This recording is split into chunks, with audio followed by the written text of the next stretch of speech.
that being said, starting my speech in 3, 2, 1. Ladies and gentlemen, the idea of generative AI language models having immediate access to real-time data, when you actually sit down and think about it, is extremely concerning.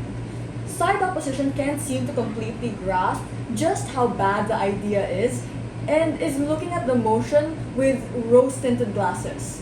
Down the bench then, I have a few rebuttals. Firstly, throughout the round, the opposition side was largely circular and essentially made assertions and assumptions about our side of the House, which to a large extent meant that throughout the round they were either dismissive or actively misrepresenting our case. At the very least, on side government, we were both responsive and maximally generous to their side. So by in-round dynamic, government takes the round. But second, let's talk about the leader of opposition.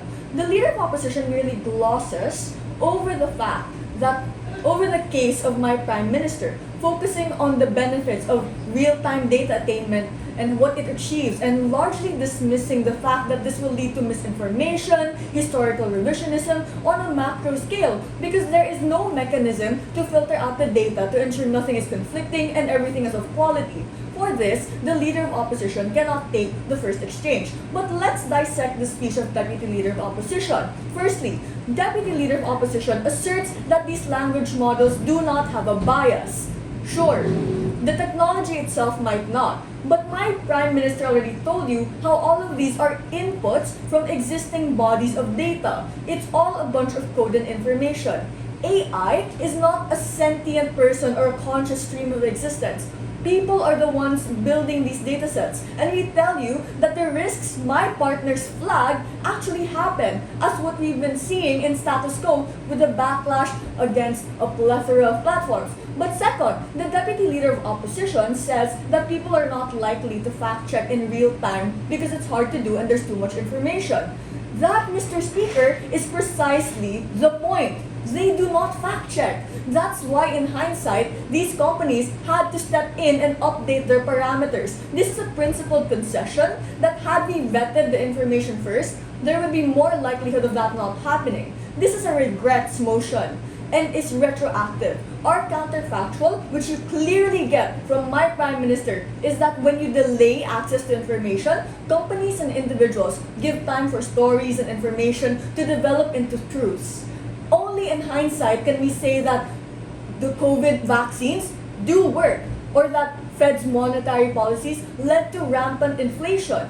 But lastly, even if we do not have access to real-time data, we still have historical data for trends, albeit a bit delayed. So things like weather forecasts are the best example, because you can literally look out the window or watch the news even. If historically it hasn't rained in the month of May, but suddenly it starts pouring outside, then bring an umbrella and wear a jacket. I don't think people need to ask the ChatGPT, oh, what's the weather out right now? It's pretty sunny. I mean, guys, let's steelman this case. You know what? Let's steelman the argument. Some things change and we need access to make better inferences. We still have historical trends that don't always have a wide variance or standard deviation. But even if they do, it's a wash on both sides of the house and value neutral, because no prediction is perfect. But let's talk about the core of this debate then. Which side of the house gives the world a better generative AI language model? And we only get a better generative language model when we think about the information that is encoded into the system. While opposition was engrossed in the fact that we get more information and data to use as a means to innovate, what you get from our side of the house is the need to have delays in order to properly fact check, in order to attain a higher quality of information, which you get from my Prime Minister. We tell you that in the long run, to immediately weigh this to the best case of opposition, we are able to offer higher quality services at a much faster rate in the long term. Why?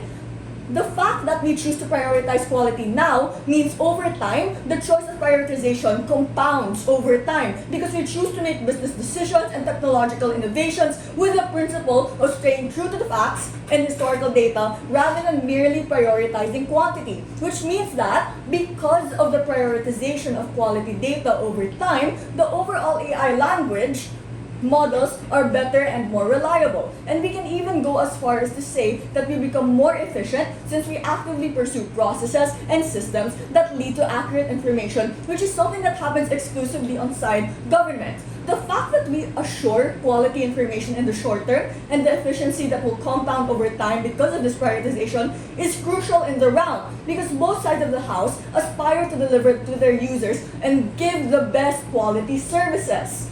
So on the metric of innovation and the clash of better AI models, government wins. But let's talk about the other minor clashes throughout the round and win this too. Firstly, DLO came into this debate and said that misinformation is more inherent on our side.